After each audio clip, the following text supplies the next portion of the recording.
Hi friends, it's Liz here at Liz the Paper Project. I am excited to be sharing my latest journals that I've recently finished. These were inspired by a pocket-sized journal I recently purchased, and I did share a video with you guys, which I will link below if you haven't seen it.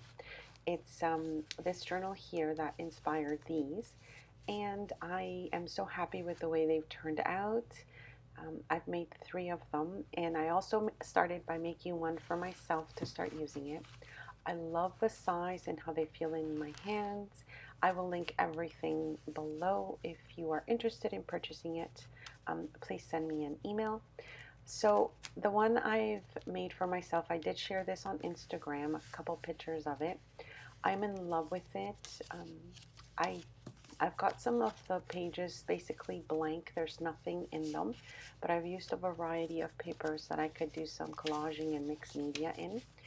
And because this was sort of my test journal, I realized what kind of pages I like, and what I'll be using for the ones I'm selling that's a little bit different.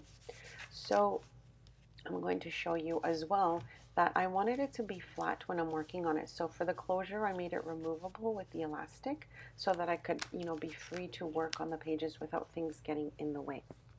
So I've made 3, and oh my gosh, I love them so much. They have fabric covers, but were reinforced with cardstock. So fabric on the inside and out. Look how cute they are. They're so perfect to carry. The intention is for them to be art journals, but it could be quote journals or they could be gratitude journals, whatever you want to do with these.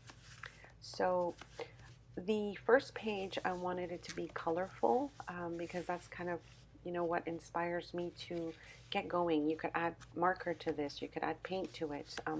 This is sort of your starter page that already has background to it. I've used a variety of papers like cardstock and craft paper, paper pads, as well as my own digitals here, which are watercolor. And I thought that those would make such great backgrounds to get you started on something, so I've kind of scattered those throughout.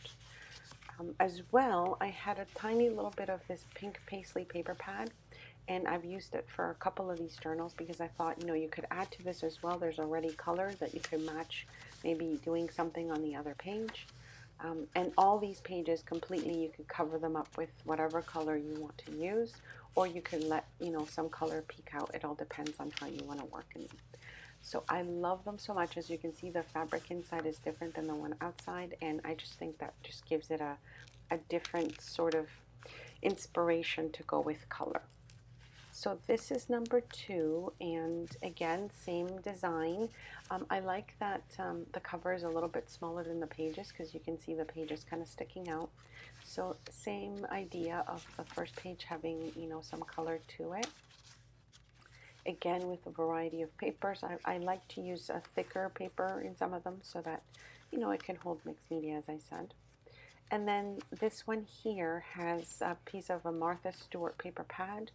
That is also double-sided, and I just love how this looks as well. So you can, just kind of go with the colors that are in here or make up your own color as well. Again, with my watercolor digital, and just you can see it. So I will be selling these, and I'm in between shops right now. So if you wanted to send me an email if you're interested, you can do so. I will leave that detailed below.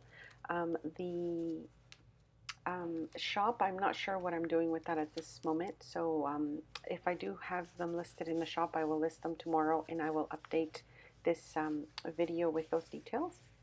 Oh, this one here, I've used a watercolor paper pad. I love it. I forgot the name, but I will link that below as well.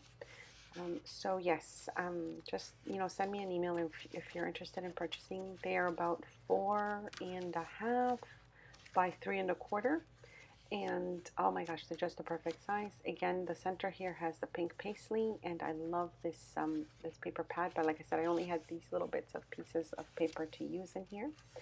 I will be showing you how I'm using my little tiny journal, and I'm hoping to do maybe a art journal with me series on my channel, showing you how I fill in my own journal, in case you need some ideas on how to use yours as well. So I'm going to show you now how I'm using mine.